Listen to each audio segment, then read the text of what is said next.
nongeye kubaha ikaze kuri channel yanjye. Ubu murabona ko ndi muri library, nagira ngo akantu kameze nk'aka vlog, tujyane mbereke mu mujyi wa Vancouver. Ese abantu hano mu mujyi baraganira ntibaganira, ese byifashe gute kuri 24 tariki 24 mbere ko Noheli iba. Reka mbatembereze nkore vlog itameze nk'izindi, mbereke ukuntu tubayeho cyane cyane uyu munsi mbere y'uko Noheli, mbere ko nabyifashe muri Vancouver.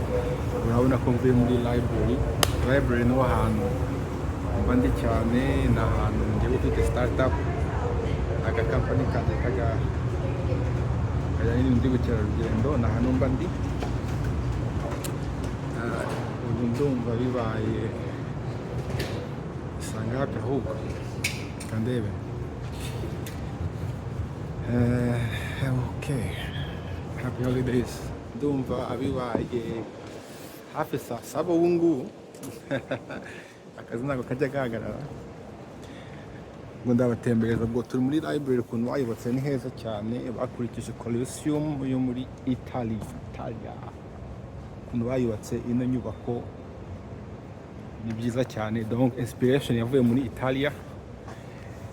Ubwo hari n'utuntu tw'udu coffee shop mubona hano ahenshi, ariko urabona ko nta business zirimo, so abandeba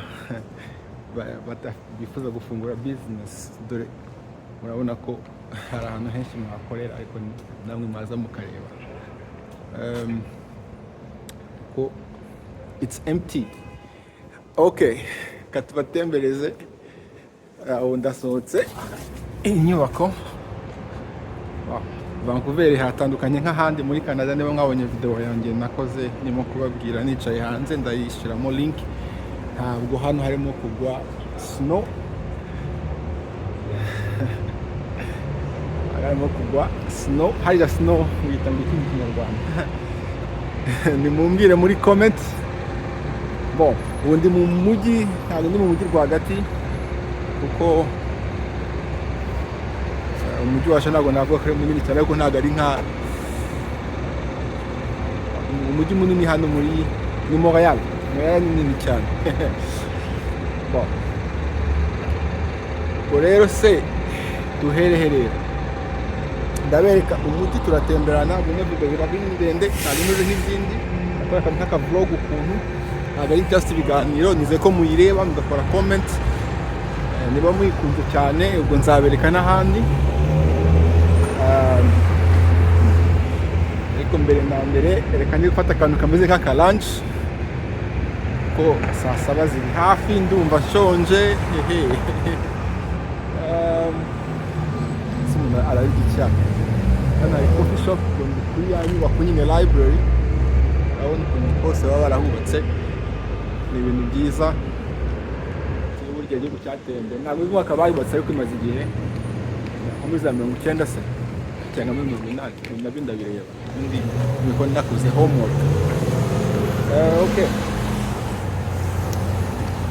so iwacu nubwo ari saa moya, hari ukuntu bameze nk'aho bwije, kubera ko ntabwo izuba ntabwo rigaragara cyane.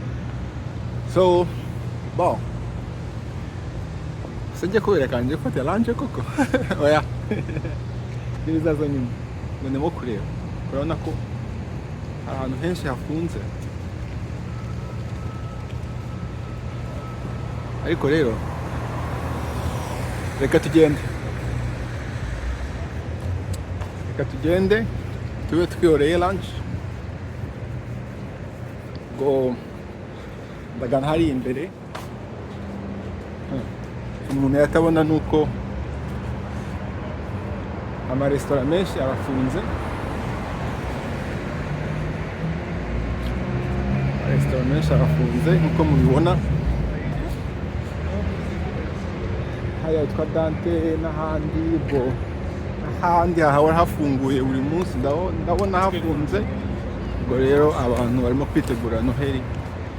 Mwege namwe mwambira muri comment ukuntu murimo kwitegura Noheli. dukore ka video gatandukanye, ndagenda mbereka hirya no hino kugenda vuba.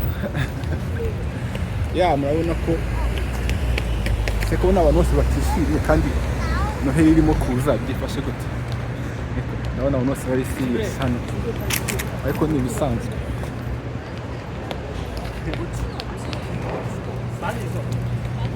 Urumva Vancouver abantu baba hano turi hafi miliyoni 2 niba tutararengeje.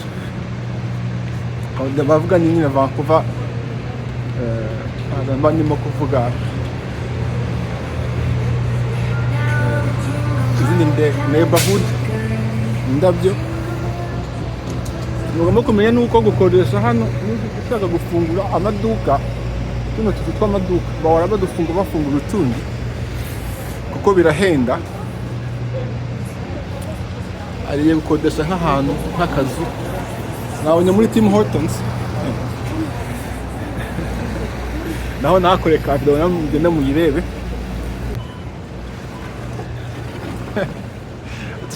Udafotora abantu hano bakumva bati urimo kudukamera. Alright, so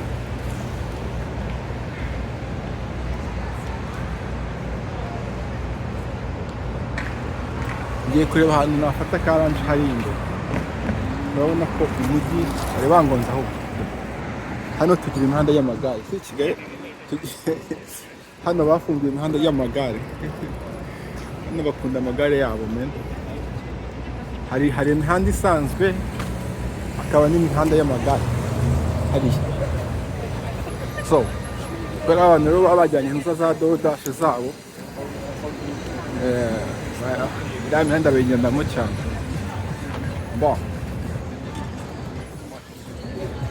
Ndimo kugana ahantu hose imbere, murahabona mu kanya.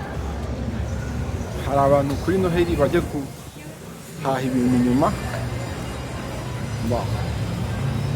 Kandi nkambe niba muri aba bantu bajya guhaha ibintu inyuma. Hari ukuntu hano hagati y'inyubako mu bikari tuhite gutyo bagenda bahubaka neza.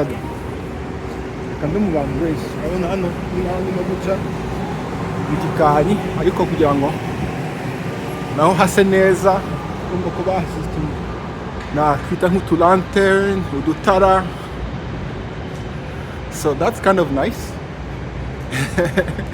You know, umuntu yahagenda. Ubwo mvuye muri Rwasere, mvuye hari abantu benshi ndumva kuko ari noheli hari abantu benshi.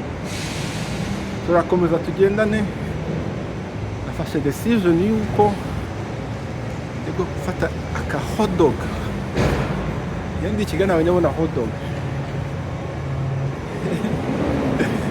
Hot dog murazizi.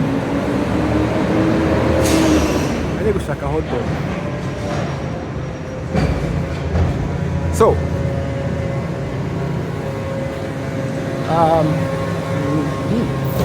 kera nkiba mu Rwanda ndashima kuri Rinyenye nk'uyu munsi icyo twakoraga kuri noheli byari kujya mu kiliziya saa 6 za nijoro kugira ngo twumve akana Yesu kavutse. Sinzi niba bikibaho mwambira muri comment, ariko that was a celebration. None byiza kuba barashize lantern ahantu gutya mu gikari ntihabe hateye ubwoba, kandi hanamurike niba ari nijoro hase neza. Okay, so subiye kundi muhanda ugendwa cyane. Murahabona hano ni Georgia, nuko tuhita Hudson's Bay. Wavuga ko ni nka company yatangiye Canada Dutangirire. Abantu bagushaga impu kera Canada bakiyubaka. Hudson's Bay harimo story, ariko uno ni mo sente kujyana muri mo. Went je ntabwo nkunda muri mo haba hari Rwaserero, ariko niko narahagera tu. Nkunda muri mo kubera ko haba harimo abantu benshi. Ariko uyu munsi ni noheli wenda ntabwo ari noheli, Christmas Eve wenda ndihangana nyine njye kubereka aho hose muhabone murabona ko tumeze neza hano, nambaye agakoti koroshye, ubundi ahandi harakonje, hari snow, ye nambaye agakoti koroshye cyane, nakita n'agakoti ka sprint.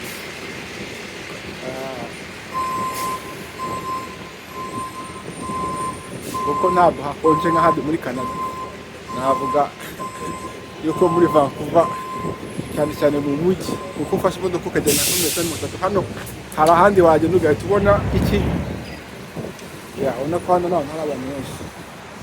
So ubonye hot dog yanjye, reka aribyo nitamo, siko ari wenyine uhagise, ubona ko mu nyanja hari hot dog. So reka munabyita batazi hot dog. Alright. Okay.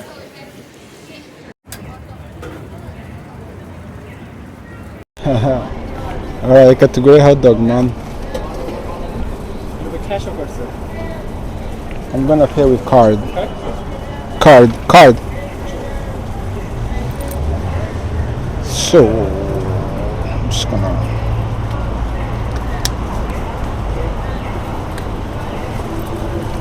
tap.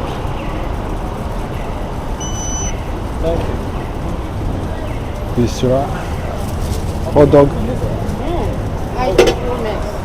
Hey, sema kunyumva. Here's the microphone. No, bari ngiyi dore hot dog. Inyama twazita hot dog. Hot dog ni ikintu cy'ikinyarwanda. It's not bad, haba hari stand. So hano bavuga ko hot dog ni umuntu udafite cash, man, aba diaspora, ubuzima bw'aba diaspora ntabwo ngombwa bwose. Thank you. This is not good for health though. I want that from Raja, man. So umuntu arafata kamera nyekore ukuntu ashobora utuntu tw'utuboga ukuntu, hanyuma umuntu arongera agaruke. Twambuke. Hey, hari umuntu urimo kubwiriza hano, serious. You know? Hari umuntu urimo kubwiriza. With the armies of heaven. Urimo kubwiriza. Sasa rero dufite ka hot dog kanje. Tureba umuntu yakwicara ahantu hameze bien. Sinakwicara nka hano ra. Alright. So umuntu afata kano ga hot dog hano ukuntu hameze, iriya nyubako, it's not bad. Cheers. Si washizeho na fromage. Shyizeho fromage. Umuntu urya bino bintu buri munsi ntabwo waba igihe kirekire.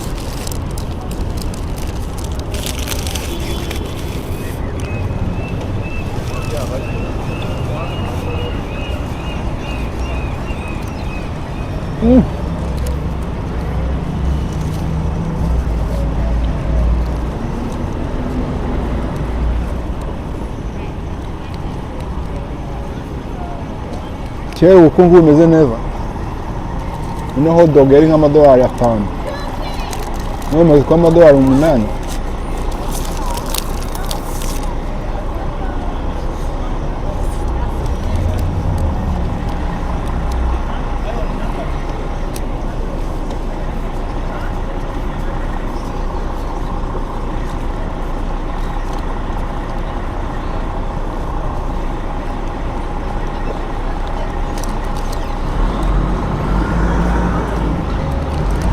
Wenda umuntu yava hano ajye kubereka ukuntu mu mujyi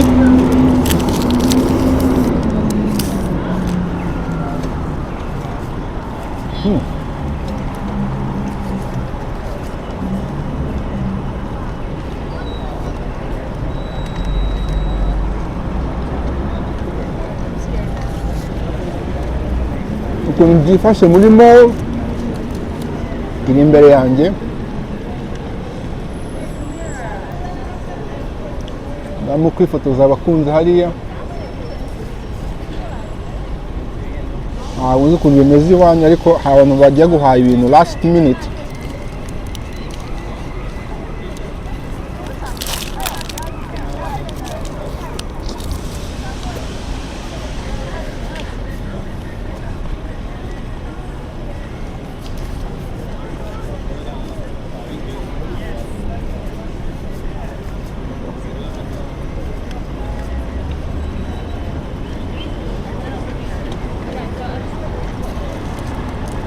Me neither, but you know, that's the great thing. Ndabereka ukuntu Vancouver isa rero namwe mumbwire abi Kigali cyangwa hano cyane cyane Kigali murebe isuku ya Vancouver namwe mumbwire tse Vancouver hari isuku hano yacu mu mujyi nyine irebye hasi hari isuku tugira kurusha Kigali cyangwa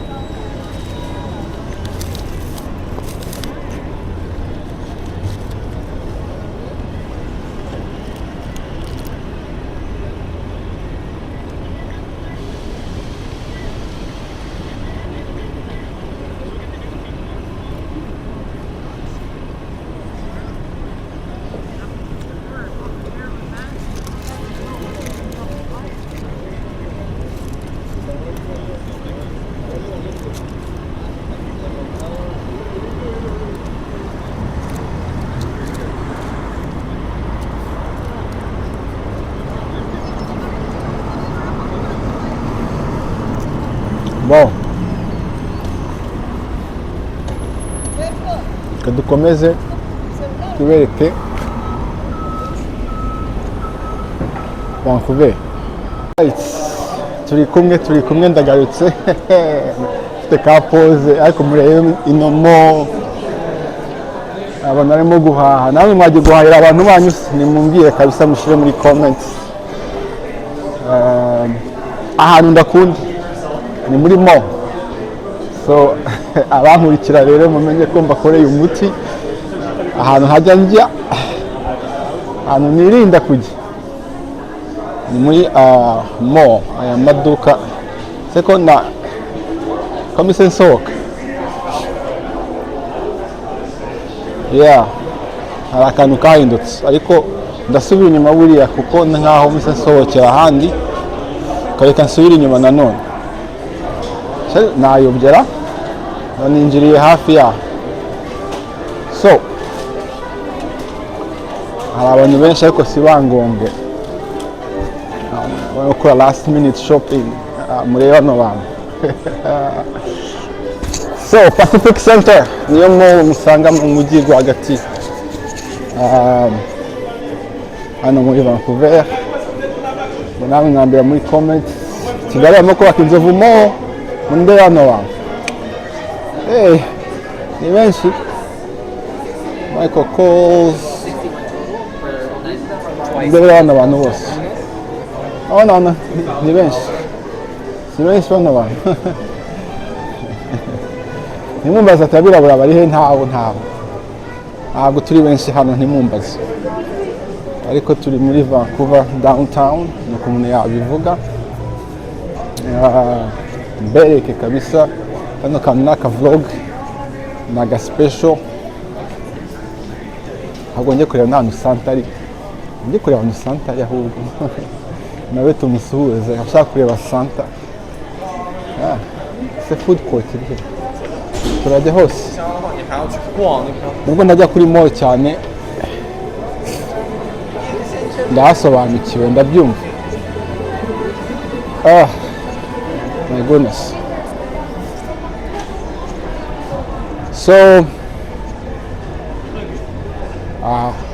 ninjiriyemo rwagati nabona nahise nsohoka sinkavuga nise byagenze gute ko mo yacu iyo mo ko nyizi ko nibaza byabye nahise njya another exit, and so I'm going to coffee shop, coffee machines, imyenda, a lot of imyenda. Ntabwo mbakora promotion. Let's see. ikirimo kureba abantu ni benshi man. It's crazy. I don't know, iyo ndi muri mall nkabona abantu benshi I get a headache, umutwe uranje ukuntu mukanya ndisohokera ariko nagira ngo mbereke abo kurikira channel, mbereke muri Vancouver ukuntu byifashe mbere ya Noheli, ama stress ukuntu aba ari menshi, abantu bagiye guhaha utuntu n'utundi, which is really interesting. Hano kuri polisi hambaye hari iki sayiko bana, hano hari security hambaye, security person hands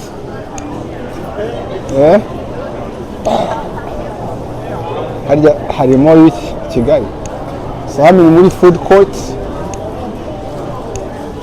kambereke ibyo dufite muri food court yacu hano. Yewe mu Bashinwa ntabwo babura flaming walk, ariko ni bisanzwe ababa bizamura mwabibona ni bisanzwe. Flaming walk, I don't eat that stuff. Subway, niba hari ibyo ndakunda man, jugo juice, sushi, hano niho njye mba nibereye. Vietnamese, you guys see, hakimurimo kubona common theme ko abantu bose mbona bahagaze kuri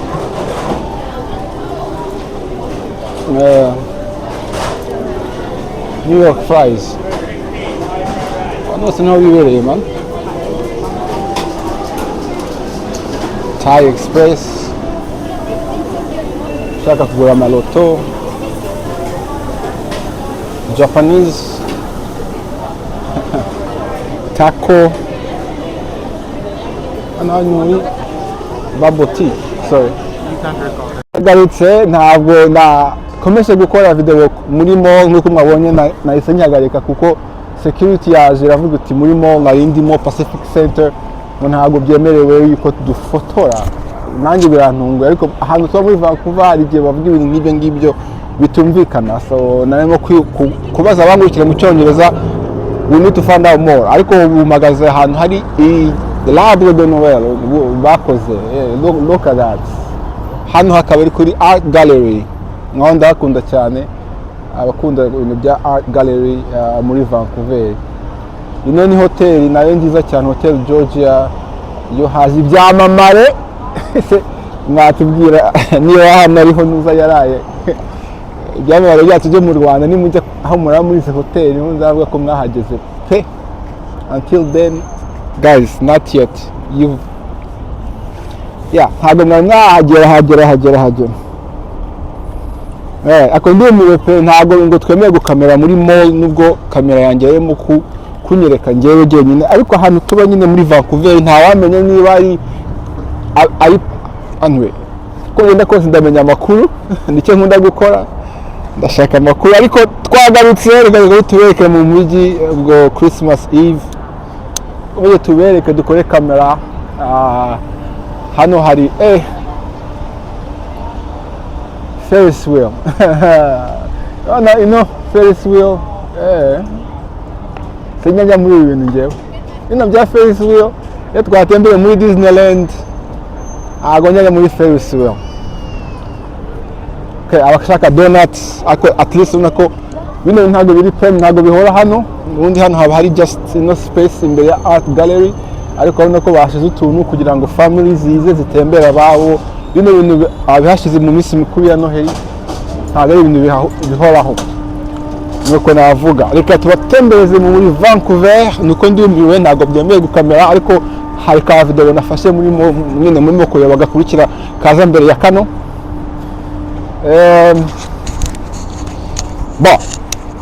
Ubwo rero nkaba ngiye ndi mu mujyi, none ndi hotel Fairmont Georgia, mwamikazi na hano yaraye Fairmont b'i Kigali, ariko hari abankurikira bari muri izindi province n'uva murazizi cyangwa mu bindi bihugu, namwe mwambwira se niba munakurikirwa nimukore subscribe. Rega nimukore subscribe, nimukande subscribe tugumane, byaba ari byiza cyane. Niza ko murimo kunyumva neza, ubwo abantu baracyari benshi ndumva kugeza nyine Noheli baye. Twebwe turi inyuma amasaha twiki Kigali ndumva ni amasaha 10 ubu ngubu.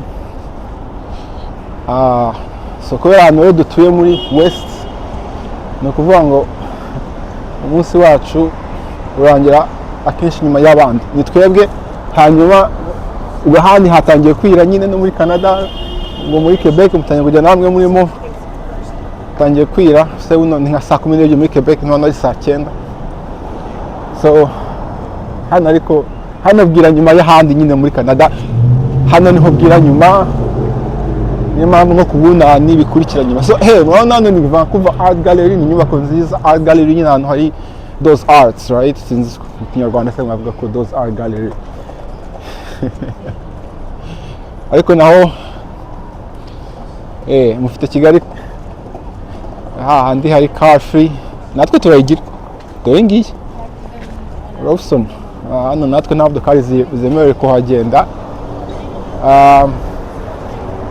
So hari abantu bo muri Croix bari mu kazi barimo gushaka ngo tubahe amafaranga ndabakwepya, ariko so ino niyo car free zone murahabona.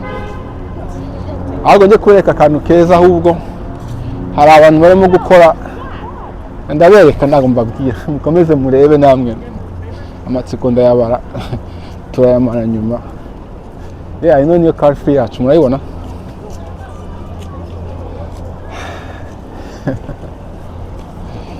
Seko muri Vancouver imeze nkaho abantu uyu munsi batishimye bite kandi ari Noheli. Reka njye kwereka kano kantu abakomeje kumurikira, njye kwereka kano kantu keza, dukore ino vlog. Ngize ko muza kuza kwireba, aba ndabona babaye benshi. Tujye kureba kano kantu, ahubwo ni byiza cyane. Kano kantu ngiye kubereka karabashimisha, mukomeze murebe ino video. Bagiye gukina n'umuziki. Twatembeye muri Vancouver. Ino niyo vlog ya mbere nkoze nerekana nyine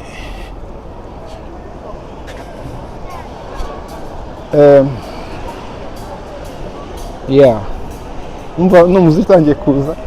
Kamera ndayitunda mu kanya mbereke, nanjye mumbwire ko muzi gukora utuntu ngiye kubereka. Sinjye kuri escalier cyane. Nyuma n'imvura itangiye kugwa, ahubwo imvura ntabwo yabura muri Vancouver. Imvura itangiye kugwa mu kanya, ariko mbereke 1, 2, 3 ni murebe abantu barimo gukora. Nababonye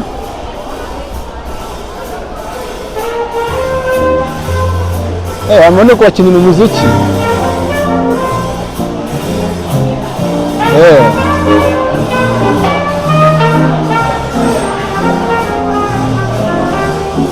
So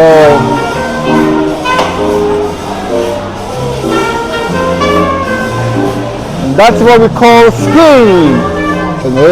Namo gukora skiing. Hano ndabikora bino, ndabizi. Abashaka gukora skiing. Skating, not skiing. Sinzi icyo ndimo kuvuga, this is skating. Nayo ndabizi, ndabikunda cyane. Narabyigishije. So niba utari wabyiga uba ahantu bihari, ntabwo muba muri Vancouver ndabazi, ntabwo ari benshi muza hano mubikore. Nabagira inama y'uko mwabikora. So hari umuziki hano. Okay, that's Vancouver. And haya muri hangana wenda ntabwo uza kuza kunyumva neza, ariko hano turi ahubwo ku rukiko, provincial courts. Hano ni ku rukiko, hano abantu baza n'abantu baza kuburirana. Hano ni mu rukiko, hano ni inkiko provincial. Inyubako za Vancouver rero nk'uko muzibona, murebe hariya hose bakoreye 360 degrees. Mu kanya soza ino video ndumva naberetse abite Vancouver. Nimukunda kano ka video mwifuza kuzabona izindi nk'izi, mwambwira tugakora tundi tu vlog. Gusa namenye ko ntabwo nemewe kujya muri mo, ubwo ariko mwabonye nyine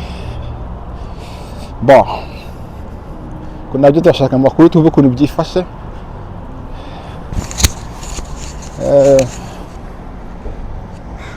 Hano hameze nk'ukuntu hacecetse ukuntu.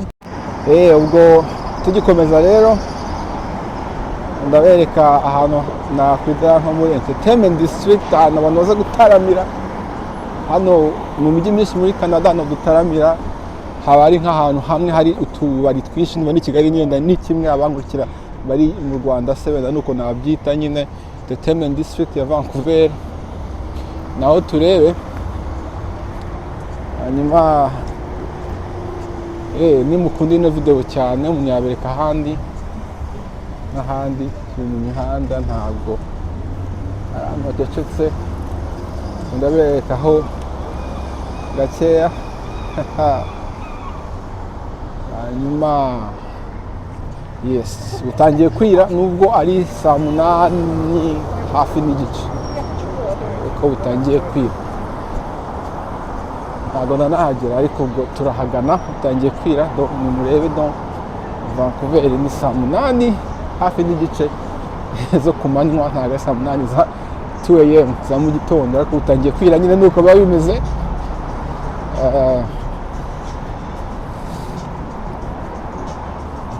Hano turi muri winter, amasaha yacu bwira kare bukanacya butinze. Muri summer it's the reverse, nkuko nzabibereka. Mukore subscribe.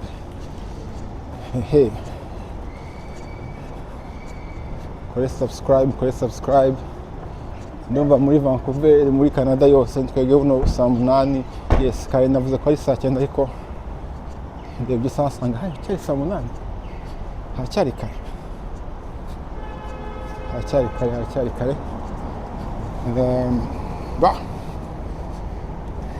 Nabatembereze, naberetse Vancouver, mwayibonye Vancouver. Ka vlog kari keza cyane.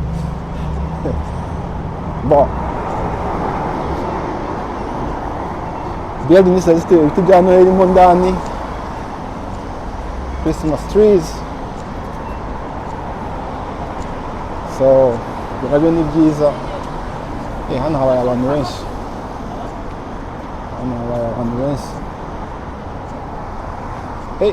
Nyira. So hano cafe ndabona nta bantu barimo, ariko bafunze.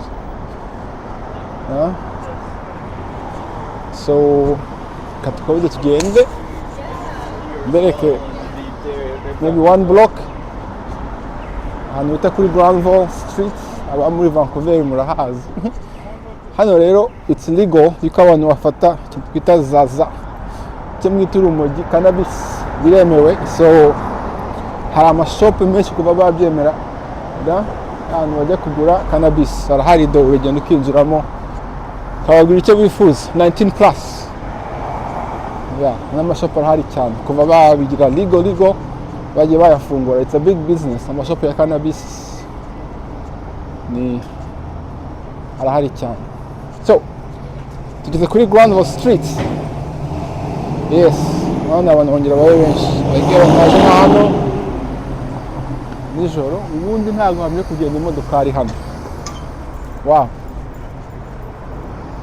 Hano hantu rero ndumva abantu barimo kwibeshya. Hano hantu hagombye kuba hari just bus, not imodoka zisanzwe.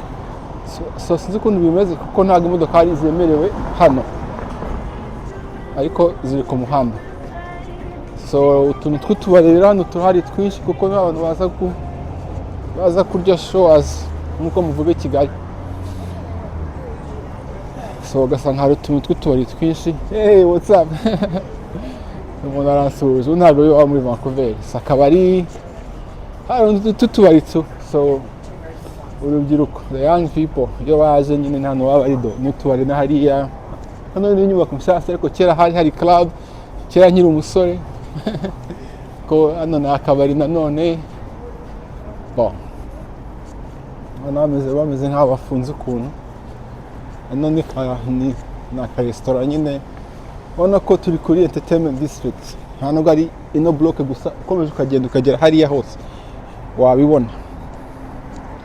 Sasa mujye ukora vlog mu kinyarwanda koko ngo abereke hanze yo mu Rwanda. bibaho nimumbwire niba banahari. Twatangiye kandi gashya, nizeye ko mukora like, comment and share. Yeah, tuno tutu restaurant ukuntu ushaka byeri saa 9 uno nda happy hour yatangiye. Happy hour yatangira saa 8. Kore comment nishaka kungura kabyeri niko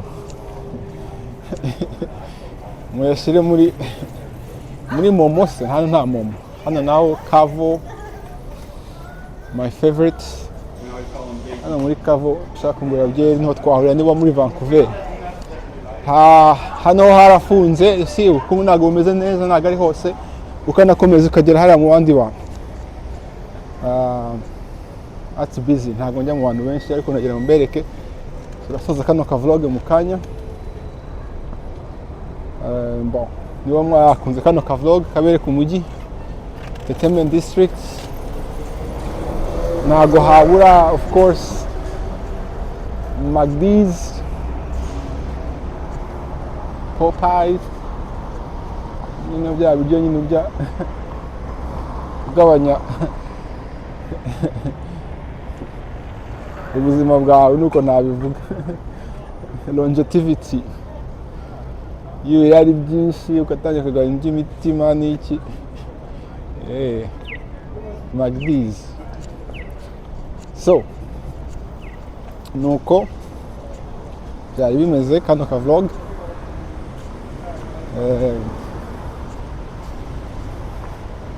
Mbereka hirya no hino, ubwo subiye muri quartier nditahiye. Ngiye nibera mu mujyi mo ndani subiye muri quartier. Uzi ko hano hari akabari kanze mbereka abajene batabizi. Hano abajene batabizi no gorgomis hano batangira gutarama bukeye. Iyo bafunze at 3 am bino niho abandi baza, mbereke neza murahabona from 3 am kugeza I don't know 10. Batarama iyo tubari dufunze. That's niyo bikomereza. Abatari babizi rero mbahaye mbakoreye umuti ndababwiye umusaza nanjye Mpamaze Vancouver nyuma y'igihe kirekire, imyaka 20 mbaye muri uyu mujyi. Ndahazi imbere n'inyuma, ndahazi cyane kandi ndahakunda cyane. Nikundira Vancouver, okay, ni Kigali naho ndahakunda ariko Vancouver ni mu rugo, nahabaye imyaka myinshi kurusha uko nabaye Kigali man. So nahandi navuga ko kabisa ni mu rugo, ni hano ngewe. This is hano ni mu rugo pe. Iyo mvuze Kigali ni mu rugo, technically yego narahakuriye ariko ntago nahabaye na imyaka 6, imyaka 8 nari maze aho kuko nagiye kwiga muri Kongo imyaka 2. But anyway, ngeze muri quartier mu magorofa yacu aho twibera amagorofa. Hano wagenda ukinjira mu igorofa ryawe ugafunga. Ndabona sinzi niba abantu biteguye Noel ukuntu bayiteguye, ubwo turabimenya nyine sano koda. Reka nisubiye muri quartier, mwakoze gukurikira kano ka vlog. Niba mwakunze kano ka vlog, niba kabashimishije gatandukanye izindi video njye nkora tuba turimo kwiga utuntu n'utundi, nimukore comment, like and share, and especially mwege mundeba mutakoze subscribe. Mujye mukora ka subscribe. Tuba twayakoreye, tuba twakoze ariko tukora kubera ko dufite passion y'ibyo turimo. So thank you, tuzongera, bye bye.